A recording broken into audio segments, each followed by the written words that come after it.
A cook shop operator in St. Andrew is giving God thanks after yielding to a feeling of foreboding on Monday morning, a few hours before a magnitude 5.6 earthquake jolted the country and sent a massive boulder plunging into his shop at 2 Pass Constitution Road in St. Andrew, East Rural. The man, who opted not to be named, said he was about to open the shop when he decided against doing so. It's like Father God said, "Don't come and open the shop." I said, "Alright, I will open tomorrow," he said. "I was up at the bar," he said, pointing, "and somebody came and told me that a big stone rolled down into my shop. When I came and looked, everything mashed up. I even have a 6-burner stove around the other side that mashed up. Liquor, juice, fridge, everything mashed up. I lost everything," he said. The man, who said the shop was the only source of livelihood for him and his 2 sons, one 16-year-old, the other 9 months old, said that after he saw the damage he cried. However, he said he was thankful that God spared his life, as he would have been in the very spot inside the shop where the boulder landed. "I would have been past, because if I was there I would not have been able to escape anyway. Me give thanks God for life," he said. Can you imagine how traumatic this is? Because he just decided, so listen man, him not open today and him always open every day. And decided, you know what, I can go take a drink up at the bar. As soon as he walk up at the bar to get a drink, lo and behold, the earthquake. Next thing you know, the boulder land on the shop. Man, me tell you something, the same side you sleep on the night before, go back to sleep on the same side. The same thing you did the day before, go back and do the same exact thing. Because I'm telling you, it is looking bad. And many people still shaking after that earthquake. After an estimated 5.6 magnitude earthquake rocking the island of Jamaica yesterday, damaging properties and businesses, numerous recounts of the earthquake have been gaining traction on the internet. A lot of these instances included notable people who shared their experience, one of which is Yanique curvy diva Barrett, who stated that she was naked when the quake started. According to Yanique, same time earthquake start, me naked. Tear come out of my room.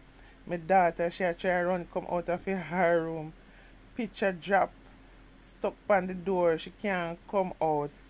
Me a scream. She mentioned that she no even know where to go with a earthquake. And despite learning what to do in school, Jamaica as a whole is not ready for earthquakes at this level. It can also be seen that she was still not fully dressed as she shared the extent of the damage that took place around her.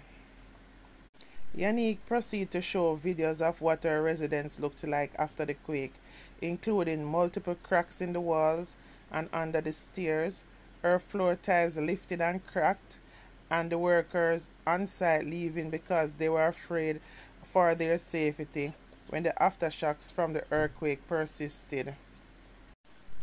The earthquake on Monday morning caused much infrastructural damage across the island, as well as damage to store products.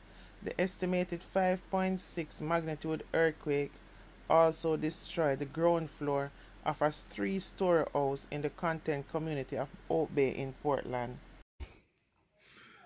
This is a house in content in Oak Bay, Portland, which was damaged by an earthquake earlier.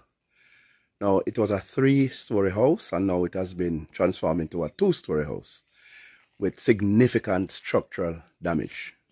As we go along, we'll have a first-hand look at the extent of the damage.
The epicenter of the earthquake was reported to be approximately 10 kilometers south of Buff Bay, Portland, according to the earthquake unit at the University of the West Indies. The earthquake aftermath was shared on social media, depicting the completely flattened ground floor of the three-story structure, while the stories above remained primarily intact with cracks and broken concrete. The footage showed the extent of the damage from the outside, showing grills and windows laying among the debris, along with visible pipes along the broken walls. Another home was also massively destroyed when one wall completely just collapsed. The picture of the small house, which was built on a hill, was shared online as well and is located close to Portland. You know, when I saw this video, I was wondering if there was enough steel in the ground floor, because I remember some time ago, a friend of mine, when they were building, when she acquired the property, the building at the bottom was already there, and she didn't know what it is, what is there for some time, so she just take for granted that everything is okay. But when she built on top of it, there something went wrong, and when she checked the bottom floor, there were no steel, or not much steel in the bottom floor. And guess what too, like how when you're building the place, you pack the blocks with cement, not just to rest the block on, but fill within those grooves, those holes, with cement coming right up. Many of them never have no cement in it, you understand, and no steel, so she wouldn't have known that. But when she built on top is when she realized when she had a problem down the bottom, and then start to chip and check the floor, the walling, and realize many of those walling never have been any cement. So I'm wondering if this is one of them situations here where the ground floor did build basic and never really have enough steel or cement in it per se, and it was okay, yes, paint up and nice and everything, cause a block billet.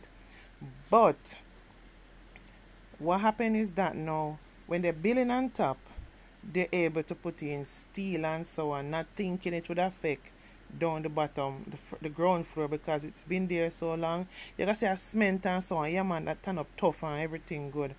Because sometimes people, when they're doing things, they're not thinking about down the line, if there's a natural disaster, what can happen and so on, because that just come down just so flat on the next one on the ground floor.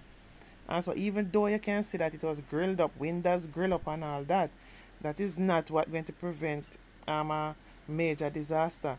Is within those blocks, were there enough steel, or were there steel in it, or were they properly packed with cement?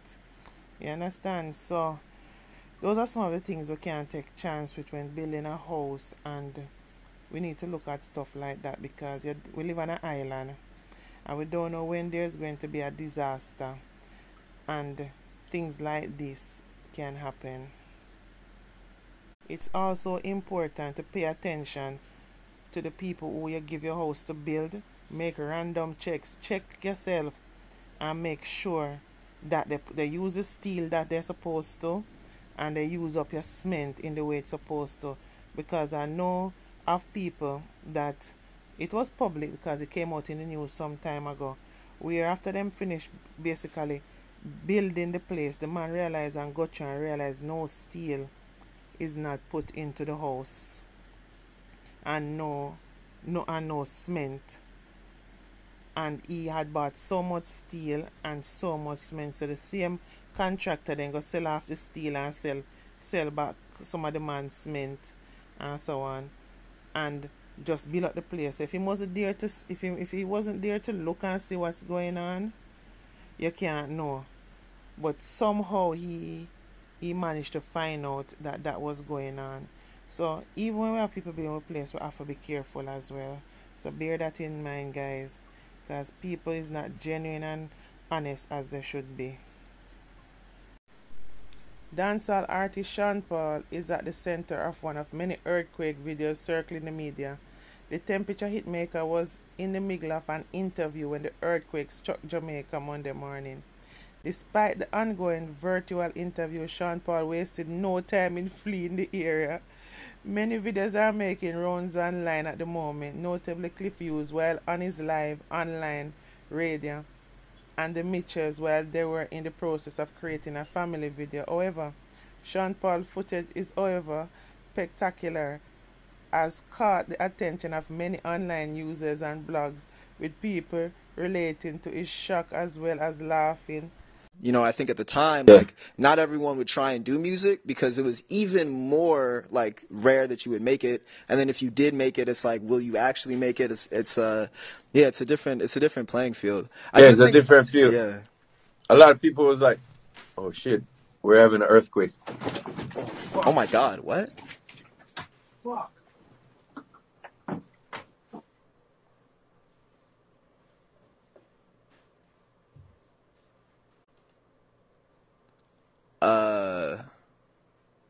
Oh my God. At his smooth exit, the video depicts Sean Paul seated in a room speaking to two men through a virtual interview. When he started to respond to a statement one of the men made, he felt the earthquake and looked about the room while saying, "Oh shit, we're having an earthquake." When the earthquake became harder, Sean Paul blurted an expletive and ran away shortly after his camera was disconnected from the interview.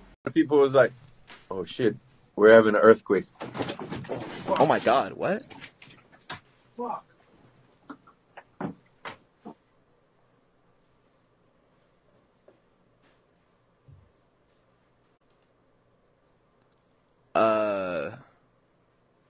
Oh my God. One social media user reacted to the video by saying, "Man cut like scissors." Another wrote, "Safety first." And the third individual said, "Take away yourself, run for cover." Another said, "Him exit almost as smooth as nationwide." Over there in St. Thomas, Judine Edwards, a 52-year-old resident of Ramble, St. Thomas, has lived at her family home for nearly half a century. But the once sturdy concrete structure, which was weathered the test of time and seen many generations come and go, fell victim to the destructive force of yesterday's 5.6 magnitude earthquake. The house, which comprises 3 bedrooms, a kitchen, a living room, bathroom, and a veranda, once provided shelter to Miss Edwards' grandparents and parents.